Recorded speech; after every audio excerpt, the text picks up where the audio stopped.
Cool. So, listen, I just woke up and I had a dream that I did this, so I figured I might as well, right? Hopefully you can hear me. I don't have my headphones plugged in because I'm a lazy piece of shit, and I'm also tired and don't want to lean forwards and hold the camera the whole time. That's why it's at such an unflattering angle. And maybe we can bring it up just a bit, maybe. Mm, no, that's too slidey. Let me see. Oh, shit. No, we can't. That's what the moral of the day is. We cannot. Cool. So, uh, here's the thing. I had a dream last night, about posting a video about the dream I just had, which is ridiculous. Uh, yeah. No, I don't have nightmares.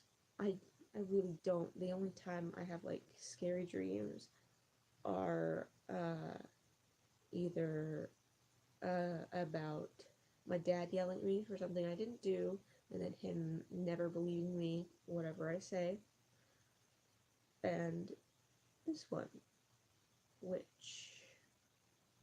is a little different. I wish I had normal nightmares, like with spooky, scary skeletons or getting stabbed or falling off a building. Oh, not true. I also used to have dreams where I would be driving a car, except this was before I knew how to drive a car, and I would be so scared that I would fuck things up. And then I'd like drive up the side of a building and then die. And I was like, oh fuck, that was my fault because I didn't know how to drive. Why didn't I know how to drive? I was like 10. Oh fuck. So I didn't say that because I was a good person back then. I'm sorry if I'm being really quiet. It's still kind of early for me. And by early, I mean I just woke up, so it's early. Um, yeah, this nightmare was a little different, uh, but it was still like a normal type of nightmare. Like there are two categories of nightmares, right? There's like realistic nightmares, and then there's like fantastical nightmares. You know, realistic nightmares is like taking stuff from your subconscious and like figuring out what things in real life have fucked you up and using that against you. Which, first of all, fuck you, brain. I don't want to go through that again. Fantastical nightmares are more fun because you can wake up and you realize it was all a dream.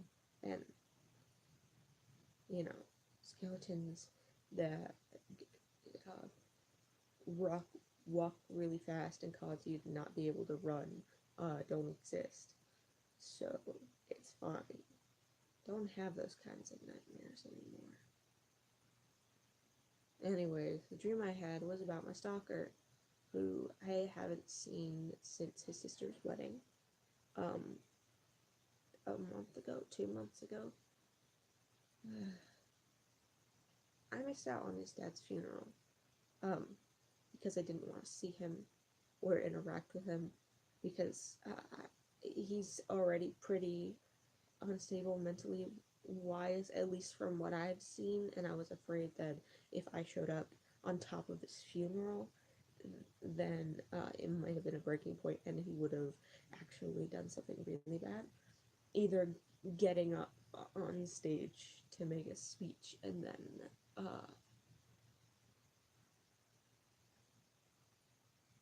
I was slightly scared that he was gonna kill someone or himself. So I didn't go. And apparently it went off without a hitch, so that's good. Um, which sucks because I know my mom lectured me. The funeral's not for the dead person, it's for the living person. Yeah, okay, I'm scared of one of the living people, and I don't want to end up dead. So, yeah. Um, I have an actual window that I can open for natural light. Hold on, let me get that because that's like lighting's not important, even though my camera's a piece of shit. I'm getting a new camera soon. Thank God. It's for jobs, but, because apparently I can't, have a job without a phone in this climate. In this climate. Fuck am I on? Okay. Hey, that's a lot better. You get to see my t-shirt, which is the thing. I have a t-shirt. I'm still in bed. I have my blankets. It's not my blankets. I just moved in here. What was I saying? I missed 420. Oh, fuck. Okay. So,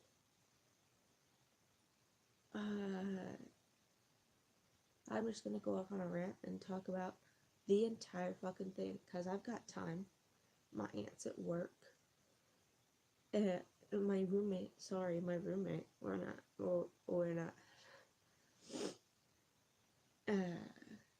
yeah, she's at work, and I'm currently not in a job yet, even though I might be by the end of the week, so yay me. I'm actually doing something for once in my goddamn lazy ass life. Anyways, so I'm just gonna talk about this. I've only told the story twice. I told 3 people. I told my mom, who related to my dad, who my mom doesn't really get it. And then I told my best friend and her friend, who happened to be there. I wasn't planning on going on a huge spiel, but I ended up doing so, and the whole time my friend was like, oh my god, oh my god. So, yay. Because she and the other person had also had bad experiences with men, boys, in our church. Yeah, she called it a breeding grounds for rapists, which is great. Also very true. My hair, I just woke up. I'm not gonna do anything with it. So, okay. There was this guy. It started at the very beginning. Okay. Yeah. For the sake of ease, we'll call him Larry. Well, that's not his name. He actually has a name that I really like, and it's the name of one of my favorite characters in something. But he's fucking ruined that name for me. Thanks. So, Larry. I've known Larry and his family since we moved to go to that church that we went to. We were at that church for 14 years, approximately. We moved there in 2004 to start the church, and I think it was founded in 2005. And I moved away in 2008. Just 2 days ago, 3 days ago. 2 days ago. It's been nice. No, but I've known him since the church started. And his family had 2 kids, although I'd come to learn later they had a 3rd kid that died young. That is important to the story, weirdly enough. I guess not weirdly enough. Trauma happens to a lot of different... Okay, so the 2 siblings, a girl and a boy. The girl was the oldest, and she was 2 years older than me.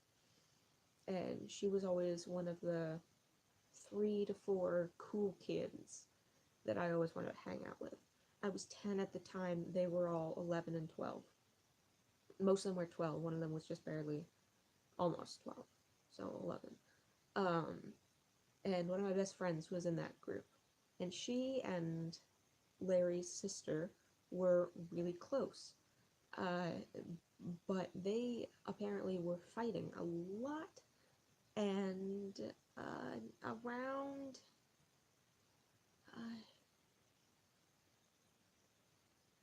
I don't know, the freshman year in high school, they had a really big falling out, and they didn't really speak anymore, except like as acquaintances, which I get, but I also didn't know the full extent of it until I told my best friend this story.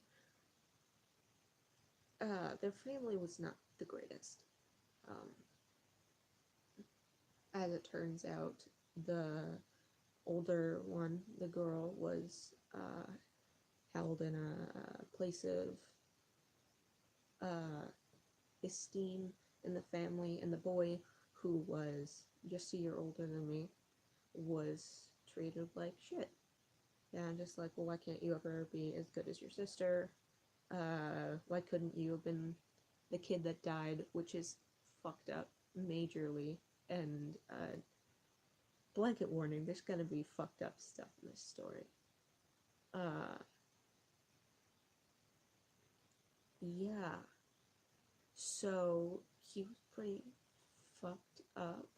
Now, at the time when I actually first started hanging out with him, I wasn't aware that things like depression existed.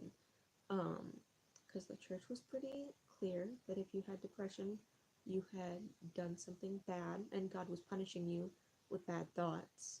And if you killed yourself, that was a sin. So jot that down.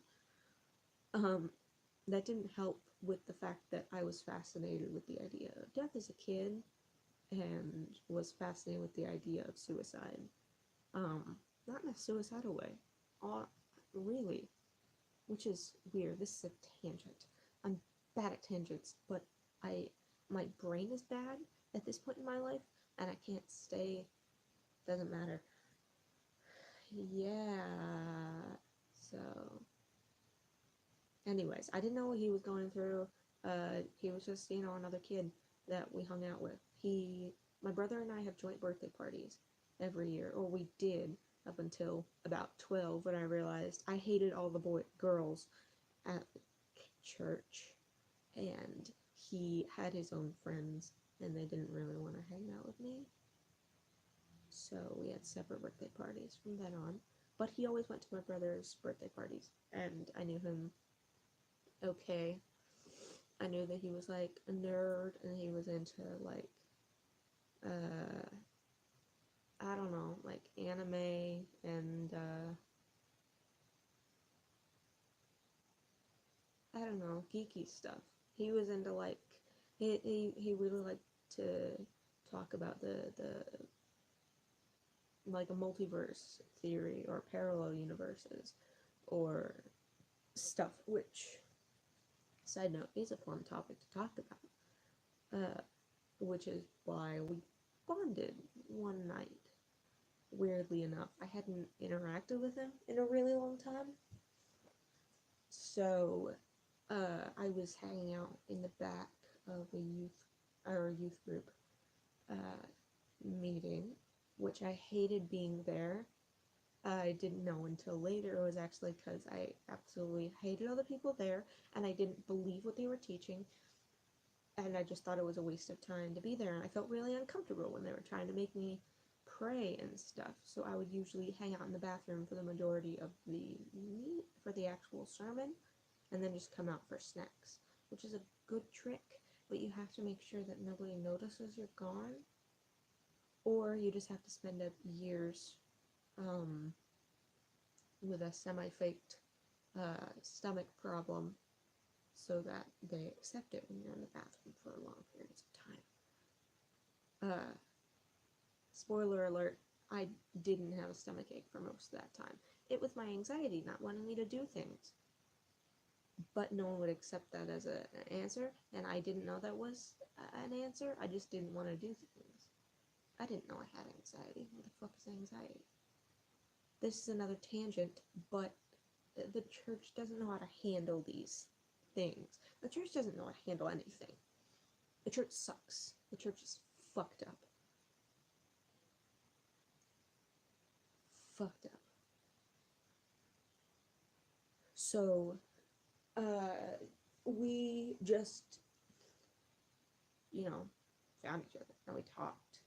We talked about parallel universes, and I think Star Wars and uh, Avengers and stuff, and it was really fun, you know.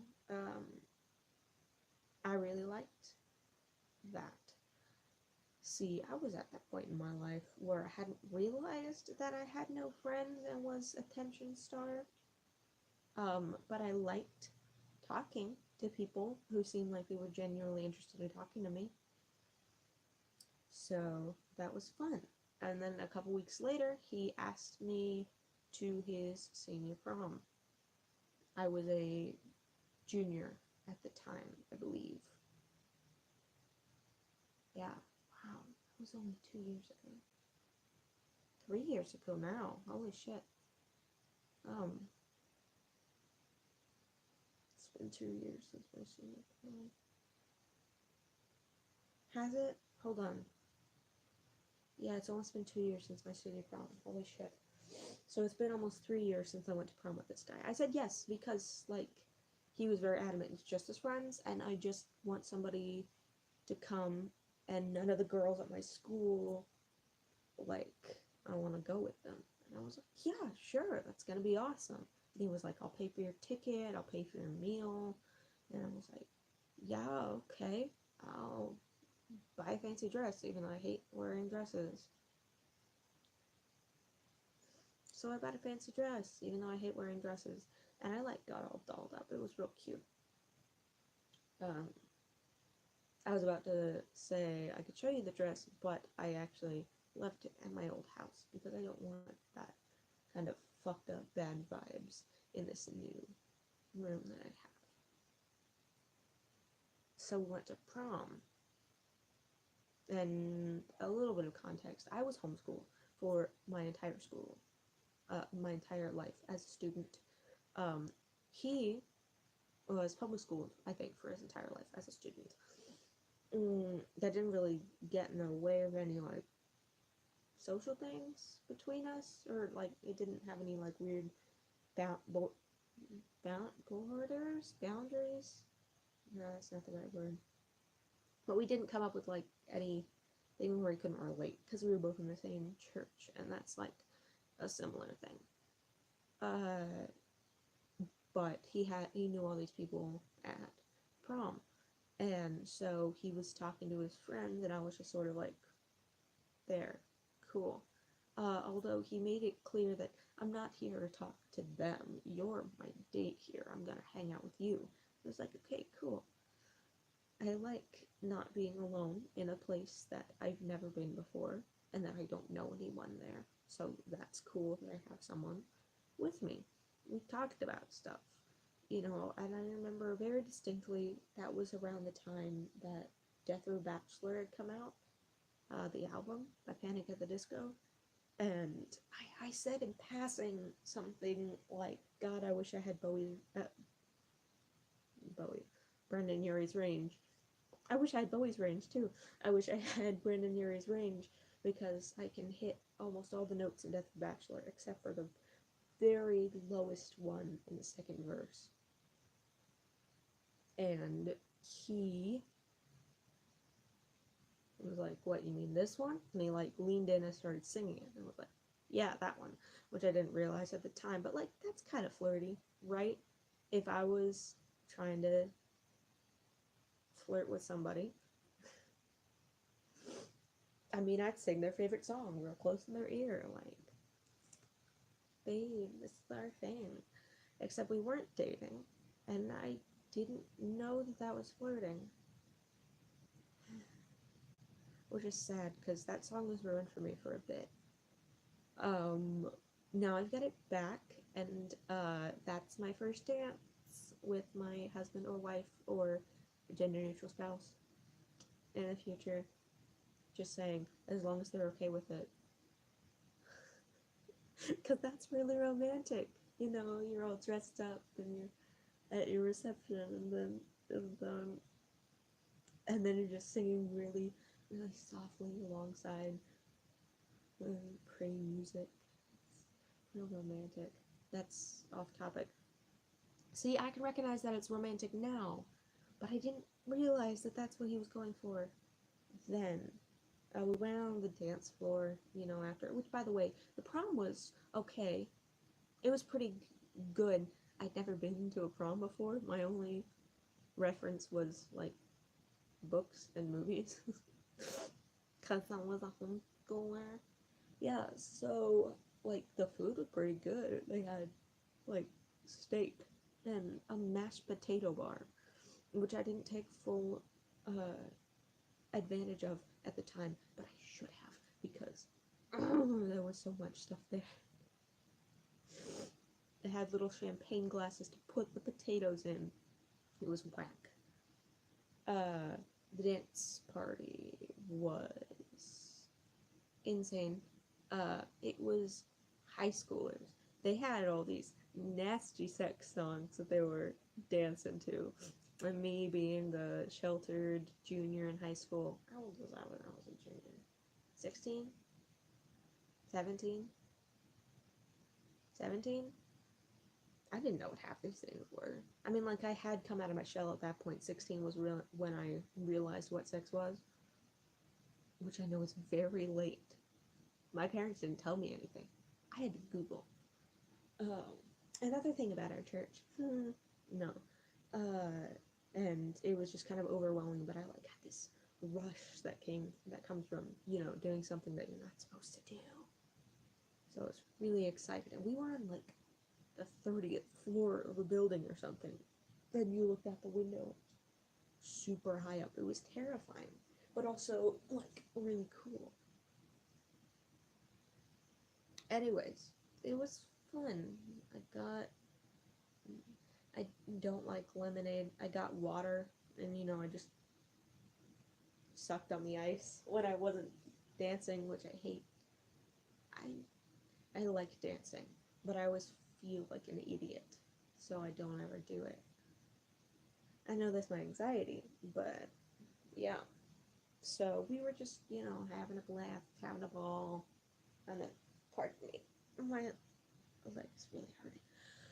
Okay, and then it got to the slow dance, and all the boyfriend and girlfriends who you knew half of them were gonna break up within the week, and half of them were gonna get into an unfulfilling relationship that would last about a year into going to different colleges. Then they realize it's not gonna work out, and they break up. All those couples were getting together to dance to oh god, I can't even remember what it was. I shudder to think it was I Can't Help Falling in Love with You. It couldn't have been. It was something really sappy like that, you know? And Larry, the guy I was with, um, he tries to dance with me. And I'm like, okay, I don't know how to dance, but, like, how does this work? Do I put my hands around your neck and you put yours on my waist? I don't remember how that works. That was fun. And by fun, I mean he started getting really into it. And I said, I'm feeling kind of sick. Because I was. I think I was starting to get a panic attack. I was getting, like, cold chills. And I felt like I was going to pass out. So I'm like, I'm going to run to the bathroom real quick. Like, not even, like, 2 verses into the song, I bolted. And I stayed in the bathroom and I was, like, freaking out. What is going on? I think he thinks this is a date. He said it wasn't a date, but I think he thinks it is. And I don't know what to do. So, being me, like anything in my life, and this would prove to be very bad later on in the story, but I went out and pretended like it didn't happen. It did not even oh, that was wild sort of moment. I was just like, hey, I only know the lyrics of the parody of this Rihanna song. I don't know the actual words. And he was like, oh, that's kind of weird. And I was like, yeah. And that was it. We just sort of made conversation until like 2 a.m. Then we got home, and then he texted me as I was going to bed, said, "Had a really great time tonight." Like, really. And I didn't respond. And I went to bed. Cool. And I didn't see him for the longest time after that. I wasn't trying to avoid him, but it just sort of happened. Um, it was just weird. And I got home and I was like, Mom, I think Larry has a crush on me, but I don't feel the same way about him. What am I supposed to do? And she's like, well, you could tell him. And me in my head, I'm like, that's the last thing I could possibly ever do. Anyways, so it was like a year that passed. I went to prom with my brothers and sisters for my actual senior year. No, no, that was my brother's senior year. Holy shit. Okay, so I didn't go to prom my senior year, which means I went to prom with him almost 4 years ago. Holy shit. Okay, so I was a sophomore? That doesn't make sense.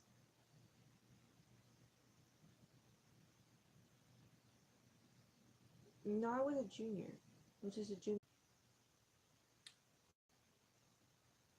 Huh. Don't know what happened. Don't know how much you caught. If you got me, in the middle of restarting my tablet, I apologize. I don't know what the fuck happened. This tablet's not even a year old. Where was I?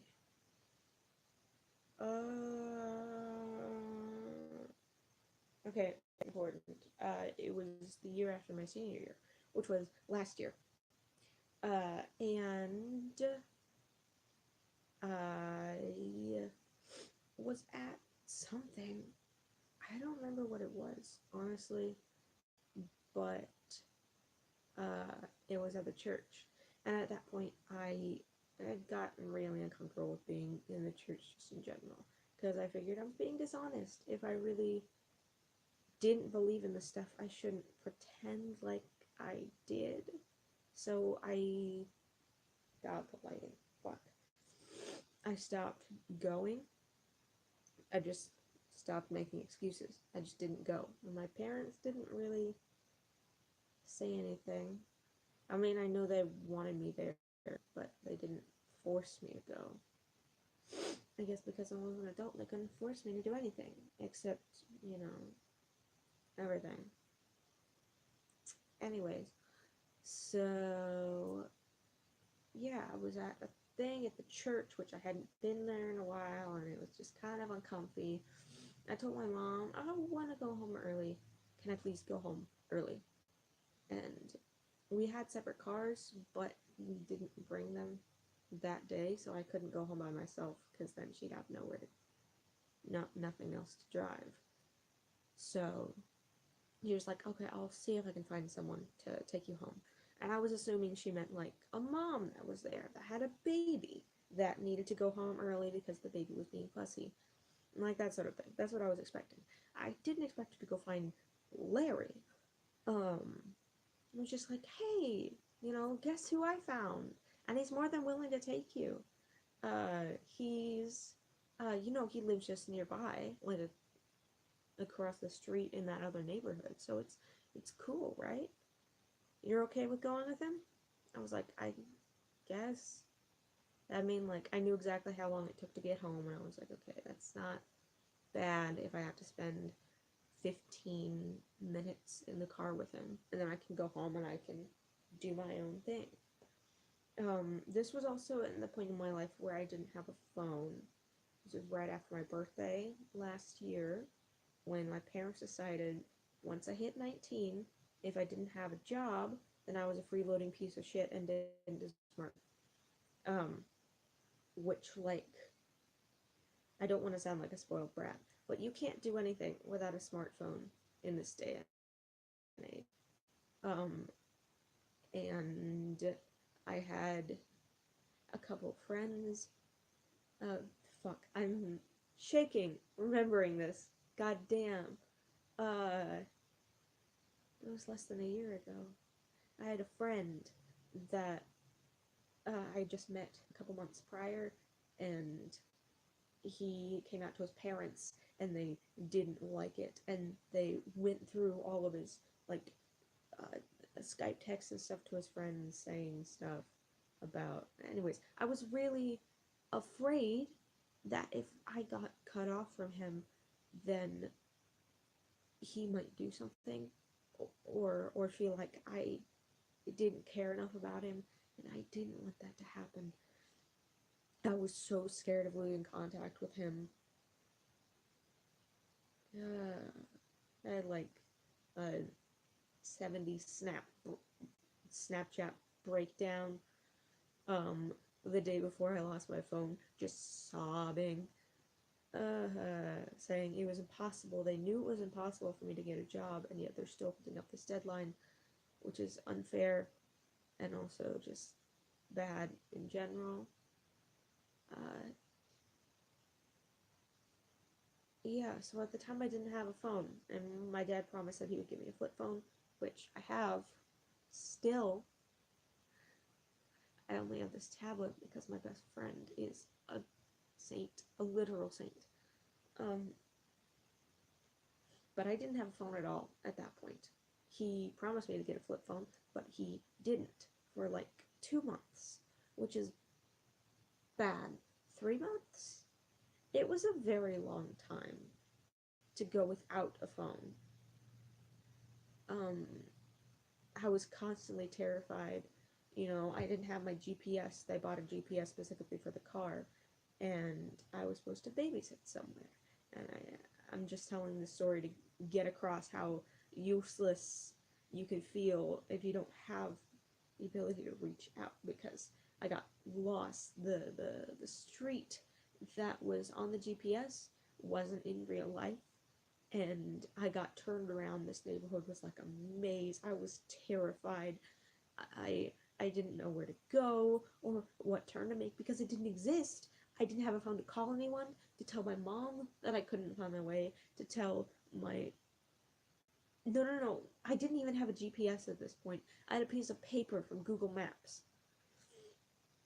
And I'm not good with written directions uh, in general, but under pressure, I'm lost. I can't call my mom to tell her I'm lost and ask for help.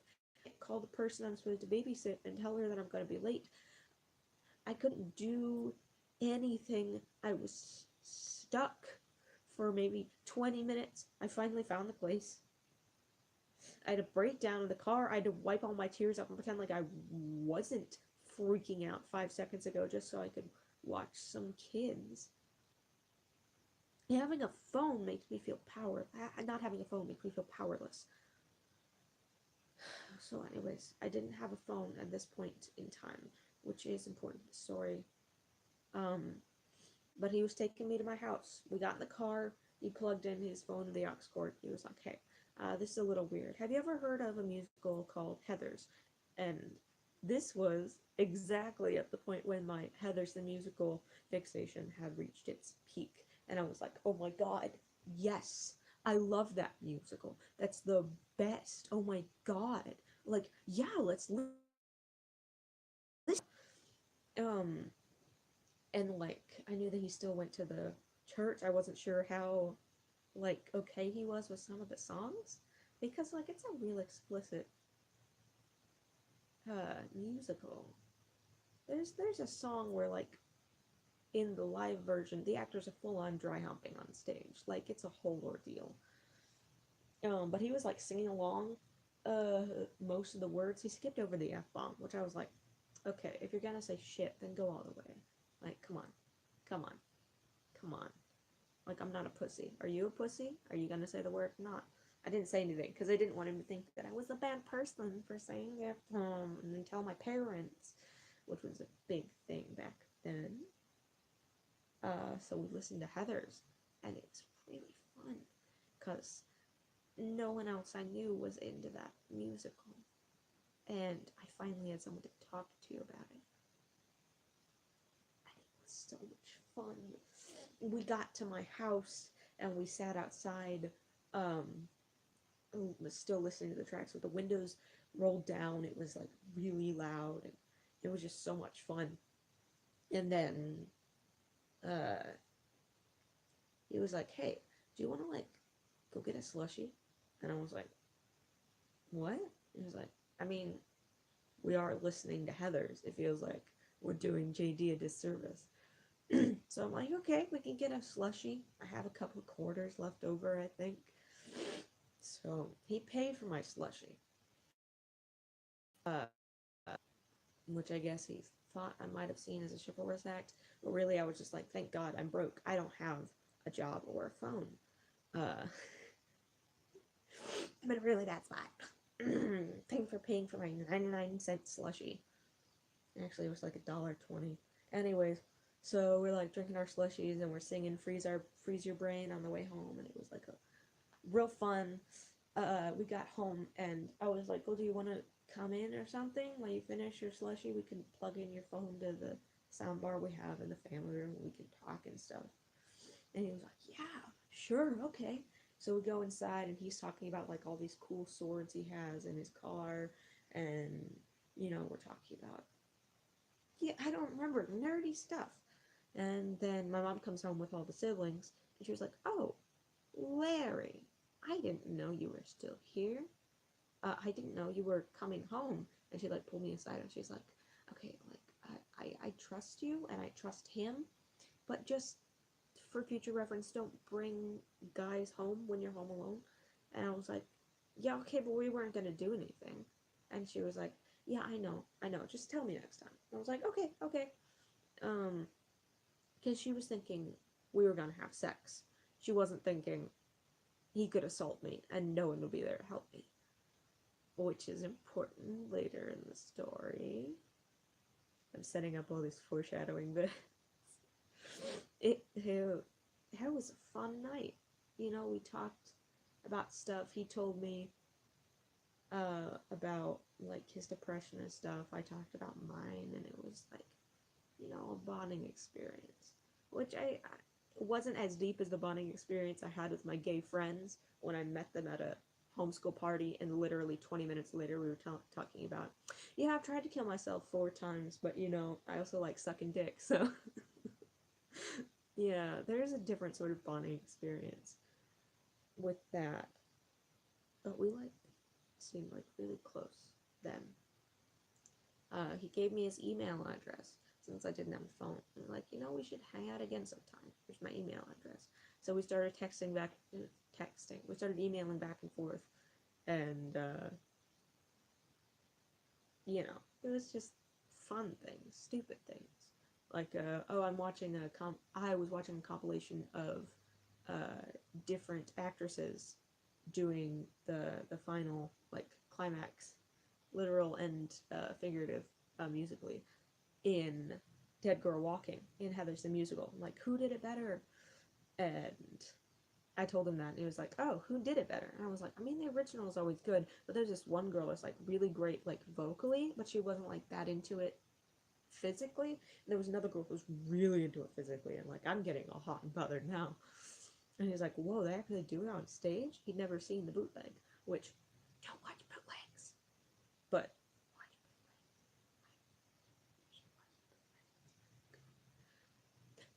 the choreography for Candy Store is amazing. um, yeah, stupid shit like that. And then he's like, "Hey, I'm off work tomorrow. If you want to go like hang out or something, we can just listen to music." And I'm like, "Okay, yeah, I have a friend that I could listen to music in the car with. Hell yeah!" I was using him for his aux cord. Um, let's be honest. No, but we had a fun time. We went to a mall. We hung out. Uh, um, we listened. He let me have the aux. We listened to Panic at the Disco and Heather's Musical, obviously really loud, and we were screaming with it. And it was really fun. I still didn't get the fact that he thought this was a date. I thought he had moved on from that. Apparently not. we went out a couple more times. We went to Whataburger one night, and we went to see Infinity War together, uh, which kind of ruined the experience for me now looking back. I mean, I'm still angry at the writing in that movie because, like,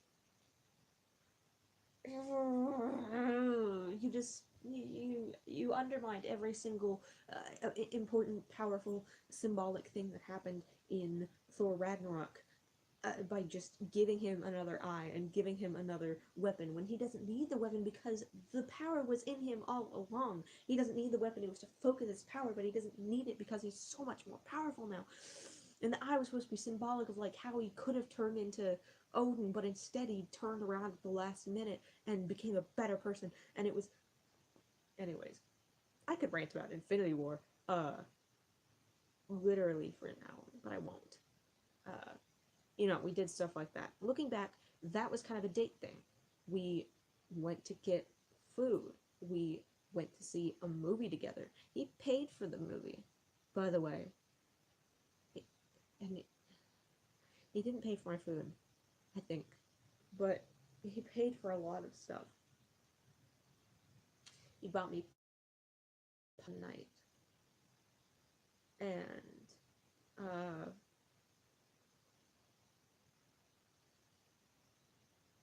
no, before that, there was a wedding at our church for someone that we'd known forever. And so we went, and he was like, hey, I'm going to be alone in the sound booth. You want to hang out? And at that point, I was like, kind of wanted a break because he was kind of like stifling me. And I was like, yeah, sure. But then when we got there, I waited until he had to use the bathroom. I waved my mom over and I'm like, hey, can you ask him if I could sit with you? Because I don't want him to think I don't want to be with him, but I also don't want to sit here the entire time. I want to sit with you. And she was like, okay. So I sat with her for the wedding. Then after the wedding, we hung out during the reception. Neither of us had people to talk to, so we got a piece of cake and hung out near the sound booth. And, we were just talking and stuff. And this guy came up, and who was like one of the old OG dads of the church. And it was just like, oh, hey, are you two dating? And I didn't know how to respond. I didn't want to say yes because that would give him the wrong idea. I didn't want to say no because then I felt like that would hurt his feelings and he might get upset. So I just like shrugged, I don't know. Which was the wrong thing to say because that makes him, Larry, think that we are on our way to dating, which we're not. We're not at all. And it was like, haha, like afterwards, like, haha, we have our very own shipper. And I was like, oh, God. Oh, God. So then another night we went and hung out at a playground, and it was like around sunset. So, like, all the kids were gone, and it was real nice and cool. And we went on one of the trails, we sat down on a park bench, and he said, you know, your parents really care about you and they kind of wanted me to talk to you about some things. And I was like, oh my God, are my parents really taking advantage of this to try and manipulate me? What the fuck? That's fucked up in and of itself. But then he starts talking about how he wishes that I could open up to him more and like, I'm always here for you. And I went up on some spiel about how I'm more comfortable with gay people and just AFAB in general because it makes me feel safer to express my feelings. I didn't say safer, but somewhere along those lines, I'm like, I don't think I can physically connect to you on the same way that I connected to my two best friends. And he was like, okay. I was like, what do you think about what that guy said? And I did what I do when I'm under pressure, which is stare off into the distance in stony silence and hope that he changes the subject. We stayed there for about 15 minutes. The sky was getting darker. I just stared at one particular branch on a tree until we got up. And then we went to the playground, and I sat on like a hammock swing, and he pushed me, and we talked about constellations, because I was reading the Percy Jackson's Greek Gods, I think, and I was like, you know, it's interesting, like there were only 2 males that were ever allowed in the Hunters of Artemis, and stuff like that. I liked that. I liked talking about that. I didn't like the awkwardness of the thing before that. And it would only get more awkward, because then I was home alone for 3 days. My family was off on vacation for something, and I was like, hell yes, I get the house to myself. Fuck yeah. So I like have plans for the entire weekend. The guy,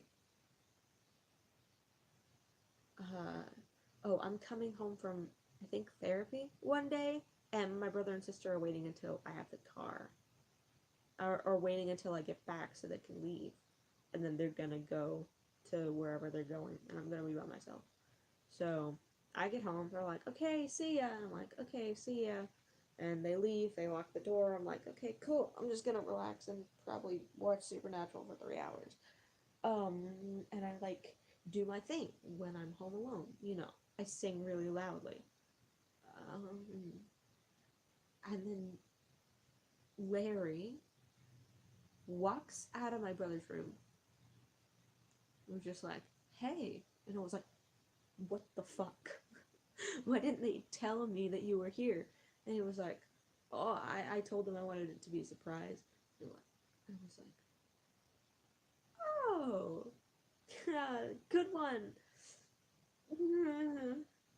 We went out and got food to make. We made quesadillas, and we watched Heather's. We watched half of Heather's, the actual movie, and then he went home, and I was like, okay, I don't want to do that again. I didn't like being home alone with him. I didn't like the fact that he didn't think it was appropriate to tell me that he was coming over, and my brothers and sisters didn't think to tell me. I felt freaked out, and I didn't know why at the time. So the next day I was home alone again, and I was fucking around on the computer. You know, I had, I'm very lonely, so I like talk out loud. So I was reading fan fiction, I was reading it out loud, and I was like doing the narration, I was doing the voices, and it was getting to kind of the saucy part, and I was like, I don't know, you know. But then the guy emails me, and he's like, no, he doesn't email me, he calls the home phone. And I was like, I don't think I know this number, but I might, and I don't want to answer, but I probably should. So I answered the phone, and he was like, hey, do you want to go get dinner? Do you want to have dinner tonight? And I was like, oh, I don't think I should leave the house. And he was like, oh, no, it's okay. We can pick up something and eat it at your house. And I was like, I really don't feel like going out. And he's like, no, we'll just get like takeout Chinese and we can just hang out and watch a movie. And again, I have severe anxiety and I don't know how to say no. So I said, yeah, sure, sounds great. I forgot to lock the front door that morning when I went out to get the paper. So I was reading stuff. He walked in without knocking. I was listening at the door while I was reading this shit. And then I finally walked up to get a drink, and I was like, holy shit. I have the hiccups. I don't know why. I think it's because I'm starving. Yeah. So we got Chinese, and we watched the Meryl Streep Into the Woods, which was great because I had just been in a production of Into the Woods the previous summer, which was really fun. That was like explaining stuff to him. And they're like, actually, the junior version cuts off right about here, and this isn't even the real ending to everything. It's different than the Broadway version. And I was going off on all this stuff. Oh gosh, Okay. I was having fun. We had Chinese food. It was, just chill. I'm like, I'm gonna go to the bathroom real quick. So I go to the bathroom. Uh, oh shit, I missed an important plot point. You see, because before I was home alone, I was up in the computer room with this guy. We were just hanging out. It was getting late, but we're technically adults. We don't have bedtime, so he we just talk about stuff, you know. Um, and he mentions that he really likes the idea of uh, multiple personalities or split personalities, and he got obsessed with the idea when he started playing uh, this game. You probably never heard of it, Super Paper Mario. And I was like, bitch, you think I don't know that? That's like a great game. Like Chuck and Connor did a let's play of it in 2011, 12, and that was like my jam back then. And he was like, oh shit, okay, you know Mr. L? And I was like, yeah, I know Mr. L. And I was like, well, I was obsessed with the idea of a person that had like two personalities, and one that was like normal and one that was like kind of darker. And I was like, okay, okay. Like, this wasn't like an important. God, I have the hiccups. Fuck. I didn't think this was an important plot point. So I was just like, okay, like, whatever. Whatever. Um, then he starts talking, this girl, let's call her Megan, who was in the church previously. She lived very far away, and so eventually just the commute was too much for them to go to church. And he was like, yeah, I used to have this major crush on her. And it got to the point where I just wanted to be with her all the time. We used to be best friends, and then I just had a major crush on her, and I started obsessing over her, and I got too clingy, and eventually she just uh, left me alone. She just stopped being friends with me. And I was like, oh, that sucks. And he's like, yeah, but I'm over it now, so it's fine. I was like, okay. In my head, I'm thinking, this seems like kind of the path that I'm going down right now, and I don't know how to stop it. But now I have some context that he's done this before.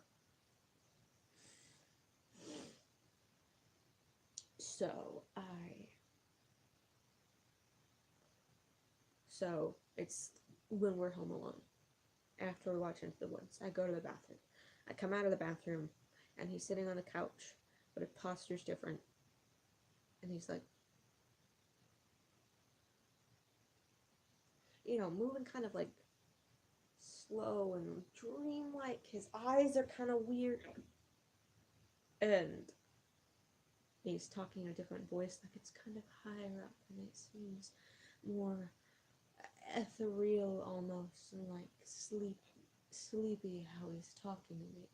And he's talking in third person, and he's like, he really does care about you. Yeah, and I'm like, okay. Like, I don't know what to think of this, because he told me that he became obsessed with the idea, so that led me to believe that this is fake, and he's just using this to be able to get his feelings out on the table without having any backlash, like have a degree of separation, which I understand. I've talked through characters before, but I do that in stories. I don't do that to actual people. Um, and then there's the back of my head that's thinking, well, what if he actually does have this, have some sort of thing that's making him do this? I don't want to be rude and act like it's a joke when it's really not. So again, I do what I always do whenever there's problems. I stay stony silent, and I avoid eye contact. So I go around into the kitchen where I can see him, but he can't see me. And I get a glass of water, and I just slowly sip it while I'm waiting for him to snap out of it. And he's like, he would very much like to kiss you if you would let him. And I was like, okay. Except I didn't say anything. I stayed excuse me, stony silent. Stony silence. He finally snaps out of it and was acted like nothing happened. Which, again, is a toss-up as to whether that was real or fake. But he snapped out of it, and he was like, oh, geez, it's getting late. I should go. Do you want to keep the leftovers? And I was like, I don't know. You paid for it. He was like, nah, I don't need the leftovers in my house. You can have them. And I was like, okay. Like, yay. Breakfast. So he leaves, and I'm like, that was weird. I don't think I want to hang out with him again. But I don't know how to tell him that. So everyone comes home. It's fine and dandy. My sister's in a production of Les Miserables, which is amazing, by the way. That's great. But the guy shows up again. Larry shows up because he like wants to support the family because he's a friend of the family. I can't say no to hanging out with him if he's there to hang out with everyone, right? That's what I'm thinking. So I'm like, okay, whatever. He's not sitting next to me, so it's fine. I can enjoy this. And I did. It was great. And then afterwards, I do my whole routine after productions where I hide in the bathroom until all the crowd is gone. And then my mom is just like, "Oh, hey, honey, we're gonna head out, and you can go home with Larry." And I was like, I don't, and I don't know how to say, I don't want to go home with him because I don't feel safe, because he's standing right there. So I'm just like, okay, great. And she's like, okay, see you at home, honey. If I make it home. Dun, dun, dun. So we're in the car, and this is where things come to a head. We're in the car. He hands me his phone and the aux cord, and like pick some music. And I'm like, okay, there's this song I like, blah blah blah blah blah. And he, oh God, don't freeze now. Okay, thank God. He, we're on our way home, and he switches right as we're in front of the stoplight where we turn left to go towards my house. And this intersection has a bunch of food places right here and then a bunch of stuff over here, but there are so many lanes of traffic and it's so packed this time of night. And he switches, and I don't know what to do. And he's talking about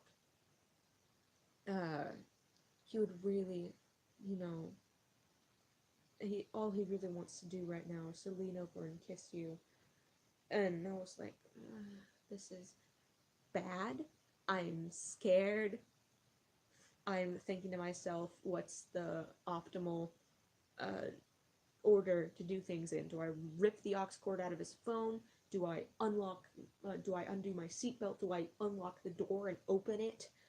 I have to grab my purse that has my wallet in it. I can't leave that behind.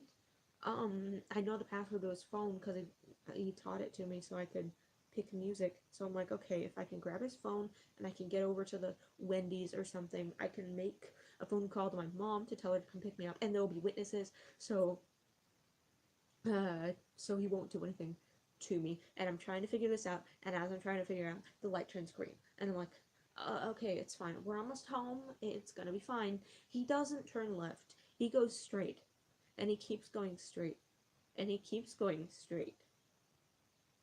And I don't know if he's ever going to stop. He just keeps going, and I'm thinking, well, fuck, he's either gonna drive me into the middle of a fucking field, or we're just gonna keep accelerating, and he's gonna do something drastic in a fit of emotions and like crash us both into the intersection and hope that we both die. Like, I don't know what's gonna happen. He keeps driving and driving, and this entire time he's in this different voice, and it's freaking me out. And then he switches back, and he acts like nothing happens, and he blinks, and he says, oh, I missed your turn. And I was like, yeah, I guess you did. He's like, oh, whoops. Instead of making a U-turn like a normal human being, which would have been so much easier, he takes a left turn and goes all the way down, and then all the way down, and then all the way down to get to my house, which is the long, very long way. And this entire time, he's talking about, he's trying to explain stuff like, he always feels like when there's someone he cares about, he has to make sure that nothing bad happens to him. And he's like, I feel guilty because I feel like my brother's death was my fault, and all this shit.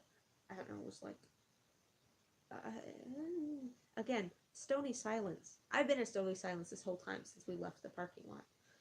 I haven't said a word. A word. He keeps talking at me. And he's like, you know what? Tomorrow at the, tomorrow after church, we're gonna go out and we're gonna get you some job applications. You're gonna get a job and it's gonna be good and you're gonna do something. And I was like, well, that's not a bad sentiment, but I don't feel safe with you. We get to my house, and he jokingly says, and if you don't come to church tomorrow, if you're feeling sick or whatever, I know where you live. I can come pick you up. I know where you live. I'll come pick you up. And I was like, oh no. So we get to my house. I open the door. I thank him for driving me. I grab my purse and I walk to the door and I'm thinking, don't panic, don't run, don't act like you're tense until you're in the door.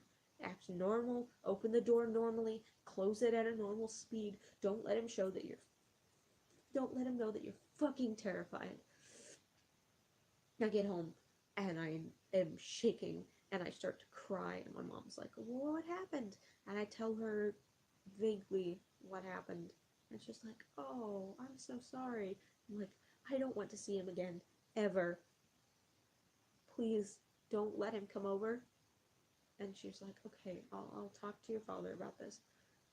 So they talk. It doesn't end there because this is approximately the time when he decides to go up to my father. And, if you're in church, there's always this thing, like, you go to one of the elder men in the church, whether it be an actual elder or just someone who's been in the church a long time, and you ask them for guidance. That's what all young men should do when they're struggling with their faith.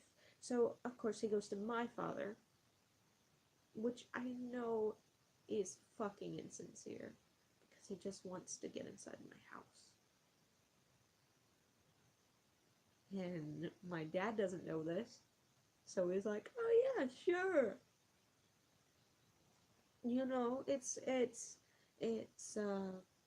It's a service of the church, and I want to help this poor lost soul find his way back to Jesus or whatever the fuck.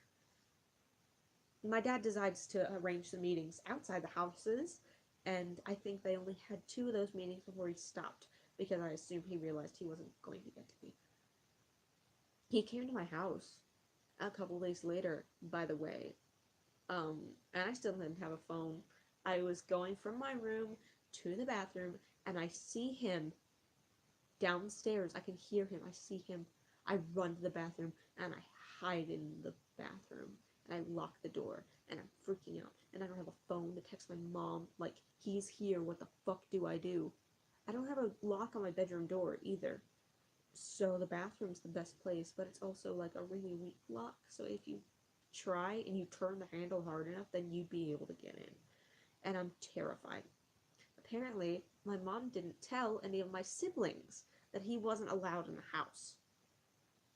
So my little 5-year-old brother was just like, oh hey, Larry's here, let's let him in. They finally talked to the kids. They didn't tell them any of the details. They just said, he's not allowed in the house when the parents, aren't in the house. Which doesn't really help, but it helps a little. He didn't come to my house again.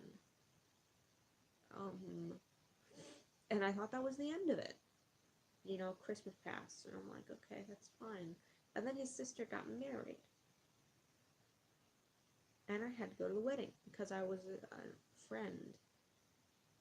And he was there at the wedding, obviously. I avoided him the entire time, but during the reception, I got that feeling that I was unwanted, and there were so many people talking around me, and I was like clammy, and I was like shivering, but like inside, like I could feel my blood going through, and it was hot and yuck, and I knew I had to get out of there, so I told my mom, I'm gonna head out. And I had this phone at that point. Thank God. Because I had the phone, and I was like, okay, I'll just go to one of the back nursery rooms. Because that used to be like the place where I'd hang out. I knew one of them had a piano, and I figured if I was quiet enough, I could dick around the piano and then like calm me down a little bit. It didn't work because as I was going in there, Larry showed up, and I know he was probably feeling like shit because he said something like, do you ever feel like no one wants you somewhere? And in my head, I'm thinking, yeah, all the fucking time. And he's saying stuff like, I'm afraid I'm about to do something terrible. Actually, I don't think he did. I think I'm adding onto that from a movie. He said something like, I feel like doing something really drastic. And I was freaking out. And he says something like, I understand if you don't want to be in here with me. You can leave if you want. Which, motherfucker. At this point, I can't leave if I want because my anxiety doesn't want you to think bad things about me.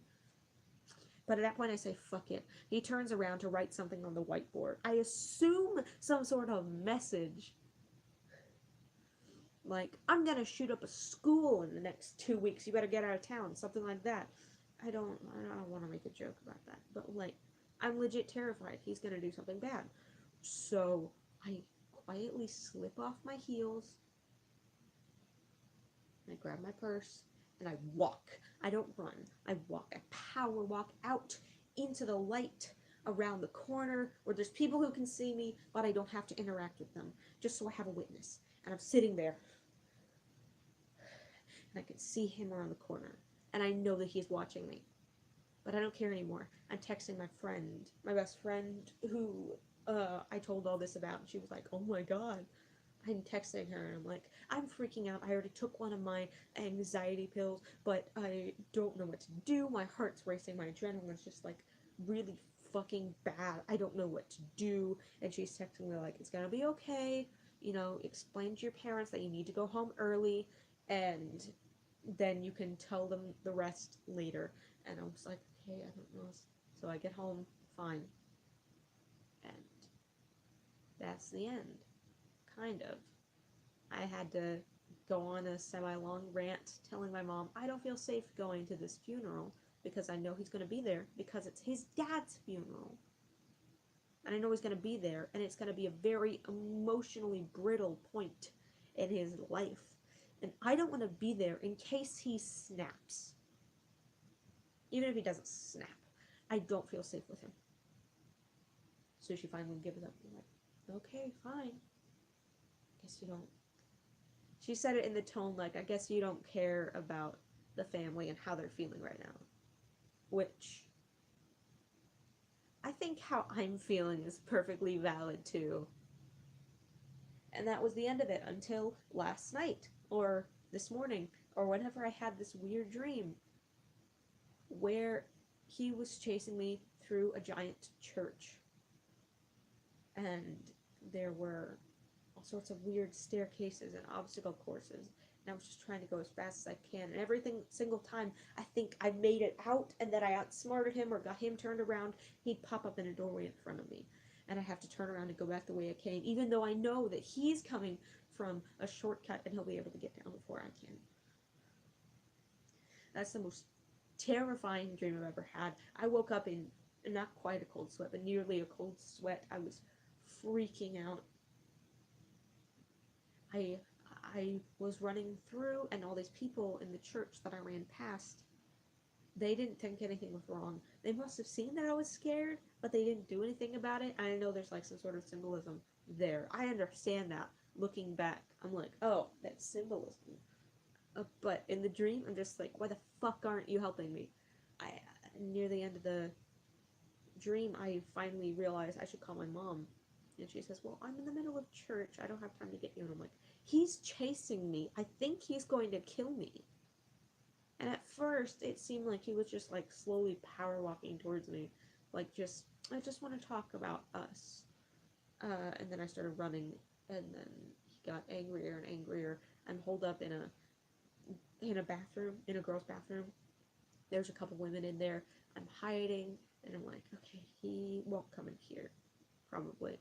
The door's really weird on the stall I run into because there's two locks on either side, and he walks in, and I'm like trying to figure out how to lock the door without making too much noise that he knows I'm in this specific one, and I'm going back and forth between the two, trying to lock them. He bursts down the door, and I scream at the other women, he's going to hurt me. I need help. I'm running from him. He's chasing me. Please help me.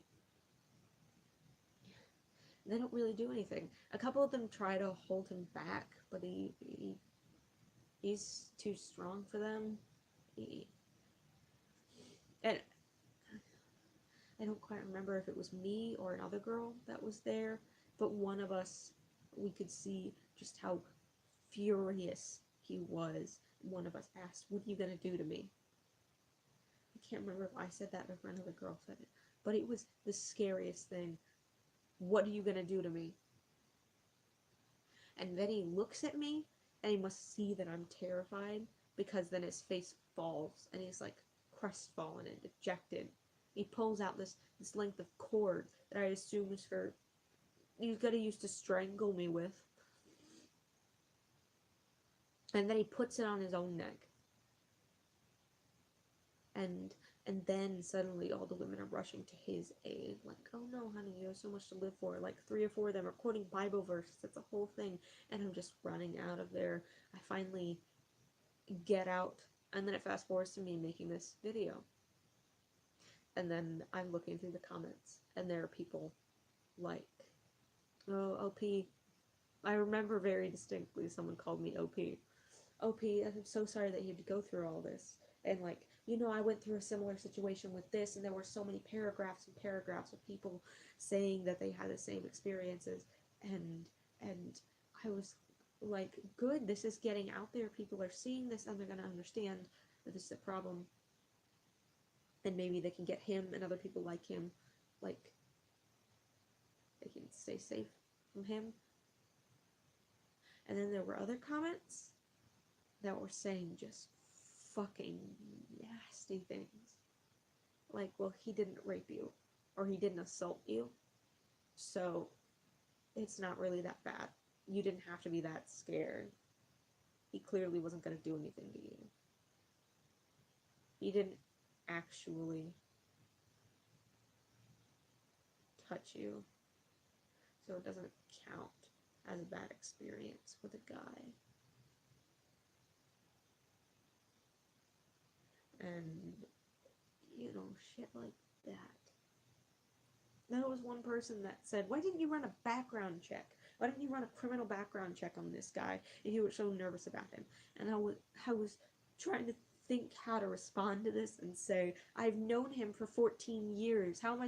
Why would I think to run a background check on the guy who's been hanging out with, who's been friends, acquaintances with my brother for 14 years? How was I supposed to know? And then I woke up, and then I made this. So, yeah, it was fucking terrifying. And I feel like it's a premonition or something, because, like, I just have a feeling that that's more than just symbolism, that he's gonna do something to himself, and I'm gonna feel like it's my fault. After the wedding, my mom told me, oh, it's fine, you don't have to worry about him anymore, because he's hanging out with another girl. And I'm like, that's not assuring. That means he's going to do the same thing again, a third time. I don't wish that on anyone, any girl, any guy, anyone. I don't feel good that he's turned his attention away from me because that means that someone else is in danger. Fucking hate it. And my best friend had a story similar where she had a boyfriend that got clingy and abusive really fast. She had to file a restraining order and go to court after he assaulted her. And I'm sorry if this is like too much information.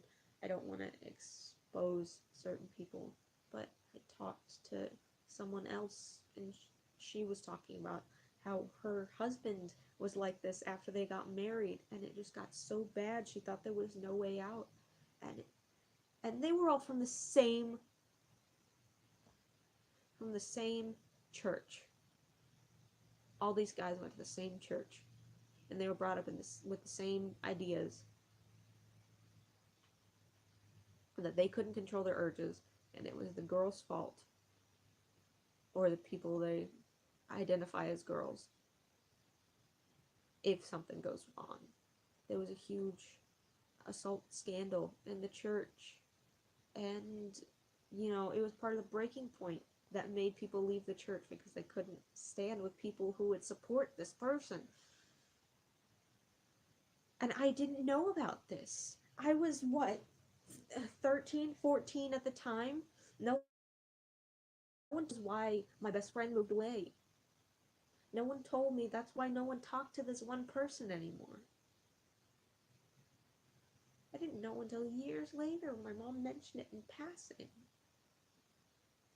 This church and others like it are just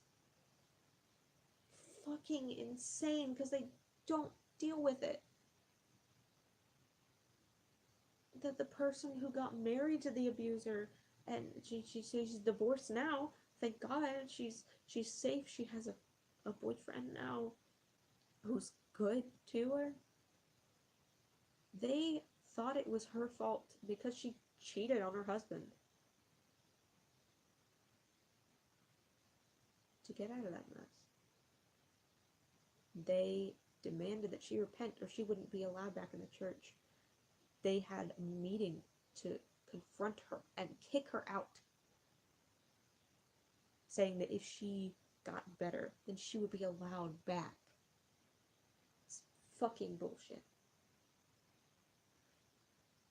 I don't understand how you can possibly think this is the girl's the victim's fault.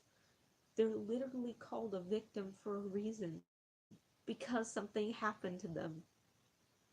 I and like I haven't gone through victim blaming that often, but I see it happen to the people around me. My best friend, people at my old church still talk about her like she's a dirty word because she exposed this one boy as a rapist.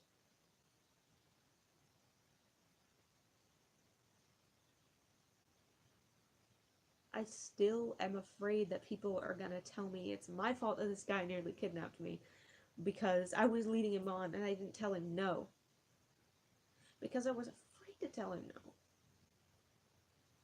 But there are so many people that are afraid to tell people no for if they're scared of them or if they have like anxiety or something like that, or they're just a people pleaser and they can't say no, which isn't so if you don't say no, then that means it's a yes. It's not. I'm not leading someone on. I'm not a tease. I didn't want to be with him in the first place. I honestly don't want a boyfriend at this point. I don't. If it happens, it happens, but I'm not gonna seek that out. I don't want that to happen again.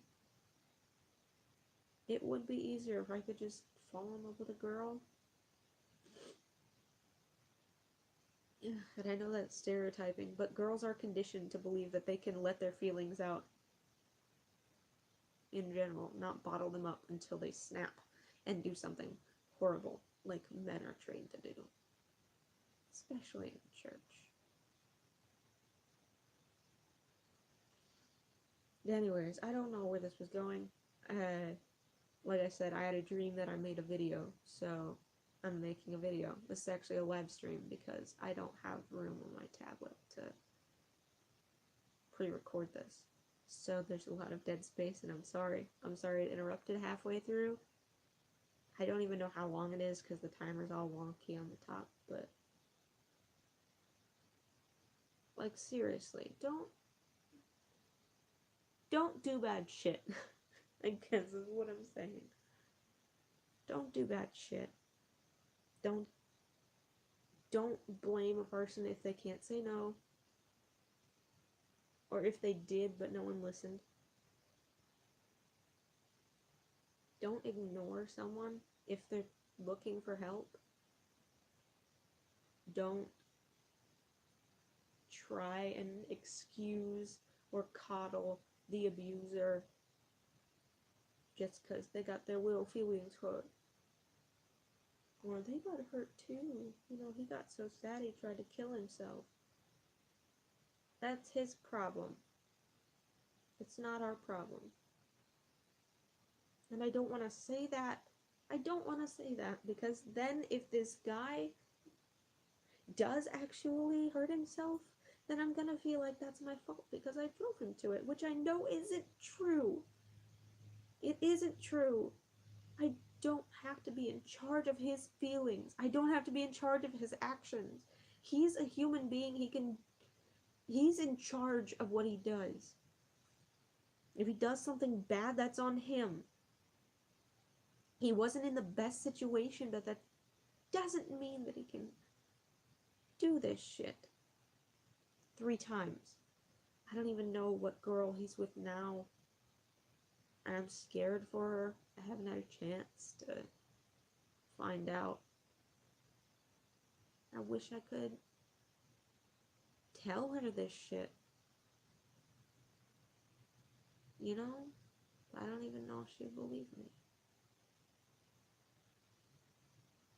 Anyways. Back to regularly scheduled fuckery. I don't know. I wanted to make some more ukulele covers, but I don't own a ukulele. I was using my brother's, so I guess I'll do something else. But, you know, this is a new chapter in my life. Start choosing music. I'm finally out of my parents' house, and I'm gonna get a job, and I'm gonna do shit with my life. And now that I've got this all out, then maybe I can finally leave it behind, or at least not having it weighed me down as much. So, yeah. Thanks for listening. Anybody. God.